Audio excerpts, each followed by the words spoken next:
is basically, having been in marketing, I've commissioned market research in the past. We've run panels, focus groups, interviews. I was like, that's great, but there's something more they're not saying about how they truly feel, and how do we get that complete picture of emotion? And so I set out to try to change that. Now, mobile, traditionally, we've been asking people how they feel, but this time we partnered with Plastic Mobile to try to understand how people truly feel about using a mobile app.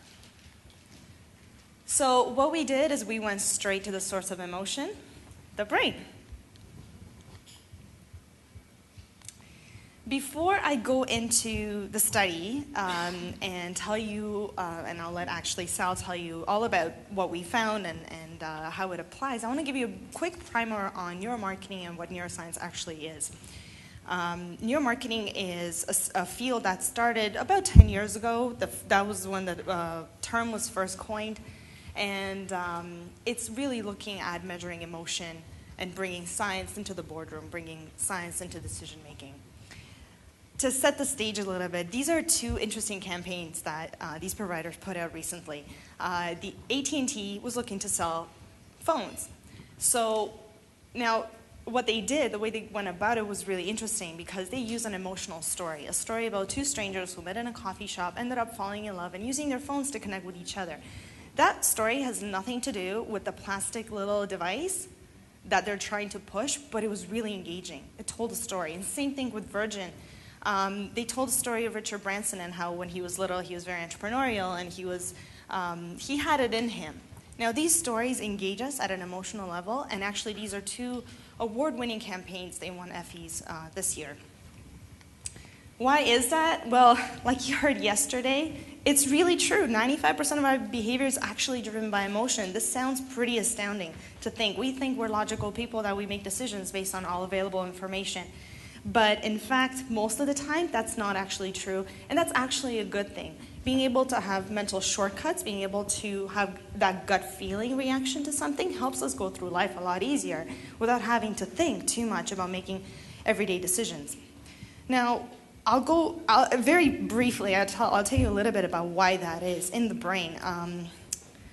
The old paradigm in neuroscience states that people first think, then they feel. This started back in the 1600s with Descartes, who said, "I think, therefore I am." And that was largely misinterpreted as people are logical human beings that use all available information and so on. And since the advent of neuroscience and with better technologies, we now know it's actually the opposite way around. We are emotional creatures. We feel before we think. So that really shifted the way business runs, the way marketing is being done. So, oops, there we go. So that's the new paradigm today. It's feel, then say, or logically express, and finally do. I'll give you just a quick example of what I'm talking about. I'm walking through a mall, and I'm walking by a window, and I see this gorgeous pair of red shoes. My instant emotion is, wow, I need them. And my dear husband is trying to pull me away from the store, and I'm like, no, you're right. I already have 50 pairs of shoes. I probably don't need this one, but let me just see if it fits. And we have all these logical reasons around, I really don't need another pair, or, but we still go in, and ultimately what we know is it's really hard to say no to temptation when your gut feeling, emotional response tells you, I want it. Now, traditionally, we've been really good at measuring what's going on in this part. We're great at asking people to tell us what they think. But I feel we still need to do a really good job at measuring that emotional instinctual response. And a lot of bigger companies are starting to do this already, and they've been doing it for quite a number of years. So how do we go about measuring that? Well, there's one thing you take away today, it's this. You may say what you think, but ultimately you're going to act on how you feel. And that is the premise of neuroscience, is filling in that piece of the puzzle. So neuromarketing, like I mentioned before, one definition of it is applying neuroscience, brain imaging technologies to measure how people truly feel about stimuli in the world. It could be mobile applications, it could be retail environments, it could be anything that interacts with the brain. There's a difference between neuroscience and biometrics, and this is just a quick primer to give you an idea. Neuro, anything with the word neuro in it, measures the brain. So we have different tools to do that. We have the fMRI, which is the best way to measure the brain because it gives us a three-dimensional view into subcortical regions. We have the EEG, or the electroencephalogram. EEG was invented in the 60s. It's not a new tool. It's just starting to be applied to business. Same thing with the MRI, was invented in the 90s. And then we have biometrics, which are secondary body responses, things that our brain directs us to do. Things like your face. Your facial coding is a result of your brain telling you sending you that instinctual response to change your behavior. Your eye tracking, where you're looking. Your skin response, heart rate, breathing. All these measures are biometrics. They're complementary measures to neuroscience. Now, what's interesting and what we did in the study is we took the primary measure of the brain, a neuroscience measure using EEG, and we combined it with a biometric, and that is a really great combination. We married eye tracking with EEG to tell us insights that we've never seen before. This is a picture of one of our participants wearing an EEG headset. These are basically kind of like headphones that people would wear, and it picks up on the electrical activity at the surface of the brain, telling us if they're liking or not liking what they're experiencing. The eye tracking is great to pair with this because we know where they're looking while they're feeling that. So for example, you can have a picture of a train wreck that you're looking at for a long time, but if you don't know, but you're not necessarily liking it. So it's very important that we put these together to understand, great, they looked at it for a long time, but do they like it? Now, the other tool I mentioned was the MRI, and this is just something else that, another methodology that we use. MRI is considered the Cadillac. We see subcortical regions, we see specific emotions in the brain, things like trust or love or disgust or jealousy. These are great. If you're Volvo and you're trying to mean safety, the MRI will tell you that. If you're Coca-Cola and you're trying to mean happiness, the MRI can tell you that.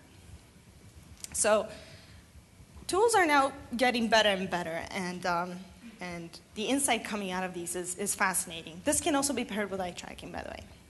So basically, neuromarketing, what are we trying to do? We're trying to find out what's beneath the surface. What are people not telling us that we need to know?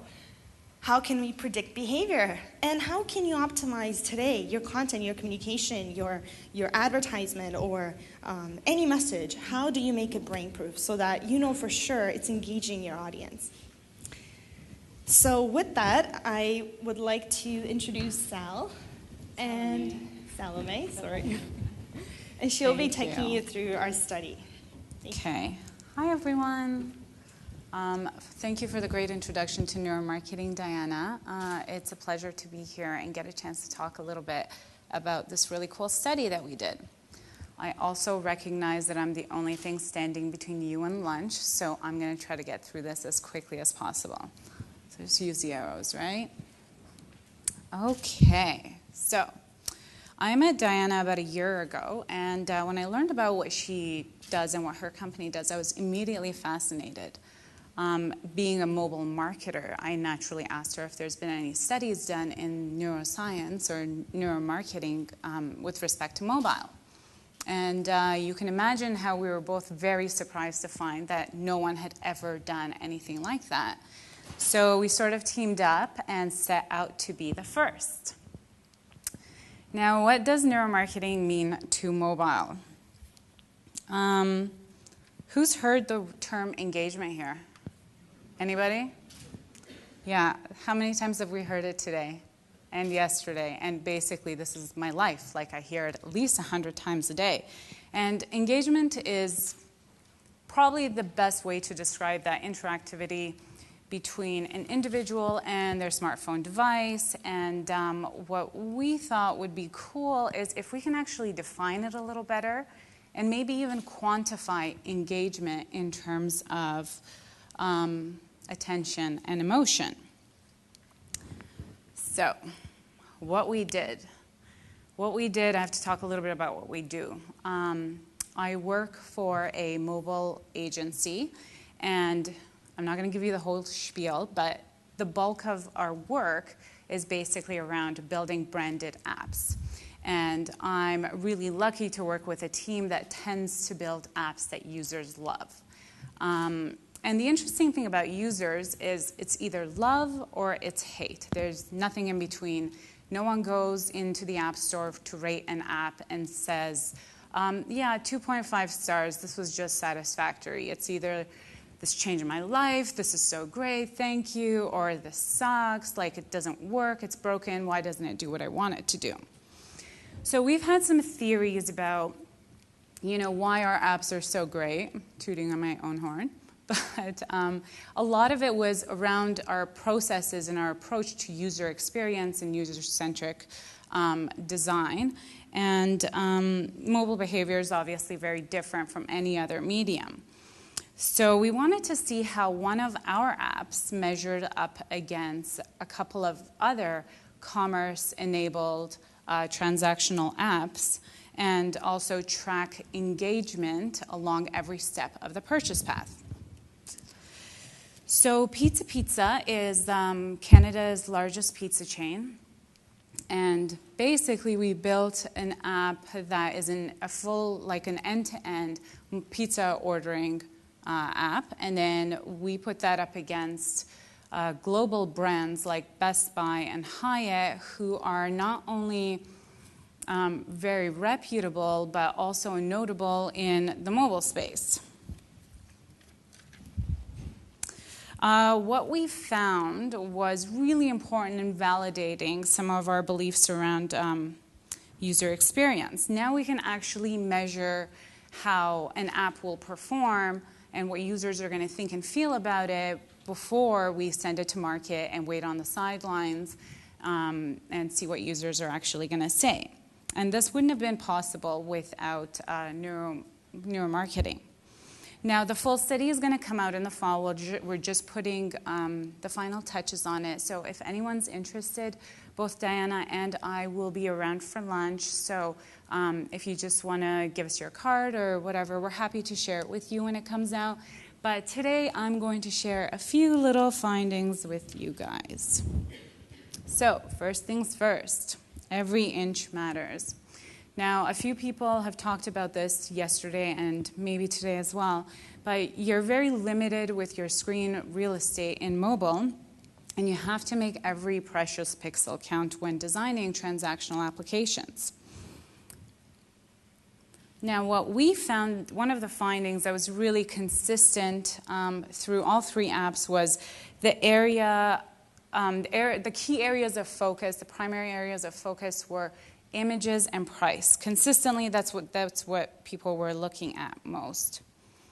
So the takeaway from that is prioritize your content.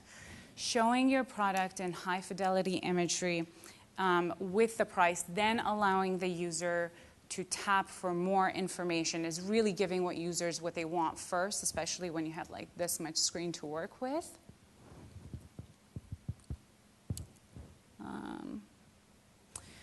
And so it's not just mobile. Others do it too. Pinterest has obviously figured this out. They've built their entire site around imagery, and their almost overnight success is proof that they're giving their users what they want. The Pinterest journey is you see, then you want, whereas Craigslist journey, on the other hand, is you want it, then you go looking for it. Now, don't get me wrong. Craigslist is great, obviously. But as marketers, we're always looking to create that want and that desire. Rather than waiting for customers to want it, then we have to compete with the whole market for their dollars. Apps influence brand perception. One of the things that we did was before and after the app journey, we gave our participants a survey with a series of questions. One of the questions was, give us 3 words that describe each brand. And I'm singling Hyatt out here because it performed a little bit differently than the other 2. But the word cloud represents the words that came up. Classy, luxury, comfort. Now, after the fact, after they went through the app journey, this is what they said. Expensive, complicated, premium. Now, Overall, the response, the participants' response to the brand was actually more positive for the other 2 apps after they'd used the app than before. This one is sort of a little bit of an outlier, but really the learning here is, for better or worse, your mobile experience, if it's not aligned with your brand experience, it's going to affect your brand perception. Now, doing it right is really important, and for mobile, simplicity is key. Regardless of who your customers are, everyone wants to tread the path of least resistance. So make it easy for them. I mean, if you think about smartphones and going from 0 penetration to 50% plus in North America alone over a course of 5 years, you have to kind of stop and ask yourself, why? Why are people so readily adopting this technology? And simply put, it's because mobile makes our lives better. Gives us access to everything from information around the world to our friends, to our work and email, and now more things, the weather, everything. So the basis of the mobile experience is really convenience. And when you're designing a mobile experience, you want to keep that in mind. Engage them when it counts. So we all know the conversion at the end of the purchase path, or the end of the funnel, or however you look at it, is really what matters most. One of the other survey questions that we presented to our participants pre and post survey was around the different steps in the user journey and what they liked most and what they liked least. And a strong majority stated that the checkout process was their least favorite part. And that makes perfect sense. I mean, you have to put all this information in, you got to take out your credit card, and, worst of all, you have to pay. So they said that that's their least favorite. We believe them. To our surprise, sometimes the mouth and the brain disagree. One of the apps we found actually elicited more positive emotion at checkout. In fact, that was the emotional peak of the whole user journey. And when we looked at, some of the reasons that can account for that, the checkout process was drastically different than the others. So obviously, that app that performed so well at checkout was our Pizza app. But it's a really important part of the user. I mean, it's an important part to marketers, is really having that conversion and leaving them on a high. So the lesson is you can even make them love checkout. You just have to kind of, get your checkout right. And this is a big topic in mobile. Reducing hurdles by way of giving them proper field size, font size, using visual cues to guide them through the process, and really, again, making it easy, as easy as possible. Work for me here. Who am I pointing at? Oh, there we go. So this is just another example. And one of the theories in mobile is the more you reduce the number of steps at checkout, the more likely your user is to complete the transaction. But what we found, similar to our study, is another example is Indigo and Dell. They have very similar number of steps in their checkout, but Dell, there's so much copy, the fields are tiny, I'm not sure if my fat fingers are going to fit in there. And it's just daunting. Like, you have this endless list of things that you have to do, information that you have to enter, whereas Indigo, they sort of make it look like it's only a 4-step process, and you have your cart kind of following you around on the right-hand side through the whole journey, so you don't lose sight of what you're doing, and large field sizes and little copy. So I'm almost done. How exciting is this? Wrapping it up.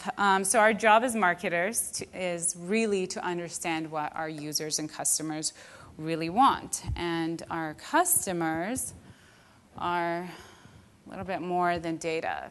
So market research really focuses on taking data to insights, and neuroscience and neuromarketing has sort of allowed us to take it one step further and go from insights to foresights. by way of measuring emotion, which, as Diana stated earlier, is a better indicator of what you're actually going to do. And another thing I wanted to add in here is, I know in market research we say that past behavior is really the best indicator of future behavior. But when you see consumer behavior changing so rapidly because of all the new and emerging technologies, that's not as valid. We have to utilize additional tools and aim for accuracy when trying to predict their future behavior. So, just to recap what we learned, understand what your users want from you and understand how your user's journey is different.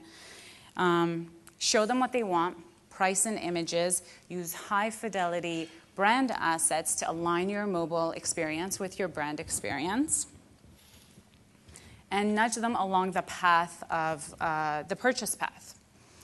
Lay the breadcrumbs. Get it right with good insights. So mobile rule number 1, simplicity reigns supreme. Designing an experience so it's easy to navigate is really key. And mobile rule number 2, usability in both navigation and to complete the purchase path. Mobility is all about convenience, so don't lose sight of that when you're strategizing, designing, and developing mobile experiences. By really understanding and seeing what your users are seeing, feeling, and thinking during an app journey, you can better predict those, or you can better assess what those specific areas, what part of the journey you can improve to nudge them along the purchase path. That's all I have to say. Diana, any last words? Thank you. Thank you very much for telling us the story of the study. I would love to take some of your questions. I've got one at the back here. Yes, of course. Yes, you do. Yes, I do. Checkout. I was quite interested by the point of view on that because I've done quite a few checkouts on mobile, and they're all pretty much similar because you have to retain the same financial information, your address, etc., etc. But I'm pretty sure that even at the worst checkout, if you were buying your Glastonbury tickets, you'd be so overjoyed that you got there that you'd work the process, versus the best ever checkout and you're paying your council tax bill. Would you not say the checkout really is a type of product and your excitement of purchasing rather than going through the process? Because from what I gather, the process is pretty much standard. Yeah, no, I totally understand that. We didn't have a lot of time to go into all the specifics, but I do think it matters that you create a great checkout experience depending on what industry you're from. If you're about to get food in an hour, maybe you'll be more excited. But then that means you have to design your checkout in a certain way to still convert them. You need high fidelity images, like Salome mentioned. You need intuitive navigation.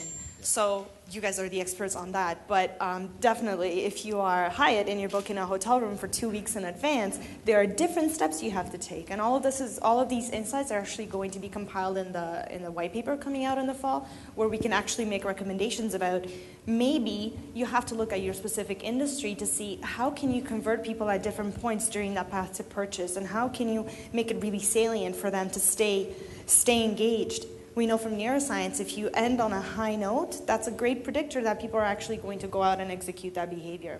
So the way to getting there is using neuroscience insights. And we sort of try to touch on this a bit. Sorry, I know you guys have some more questions. With the understand your user, the paper, the report will get a little bit more in depth into it, but every user journey, depending on what the end purpose is obviously different. So there would be different design elements. Yes. Does that answer your question? Yes. Thanks.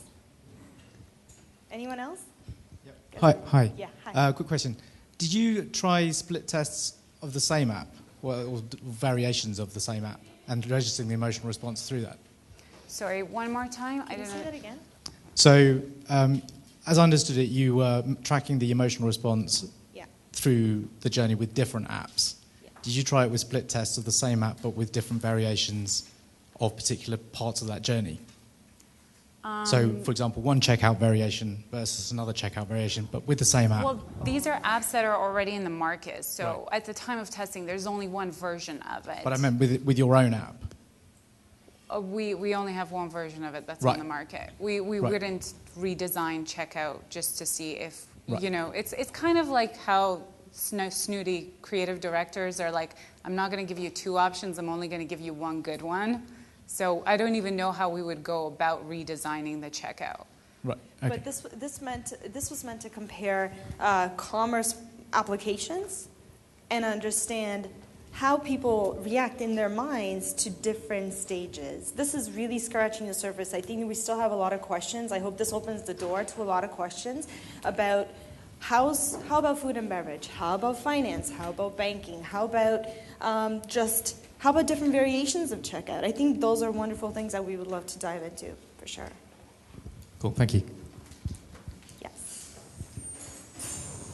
Aside from checkout, were there any other findings that were different based on the neuromarketing aspects of the study that you would have that surprised you? There was probably, all in all, 7 or 8 findings that surprised us, and we'd be so happy to share them with you in the fall.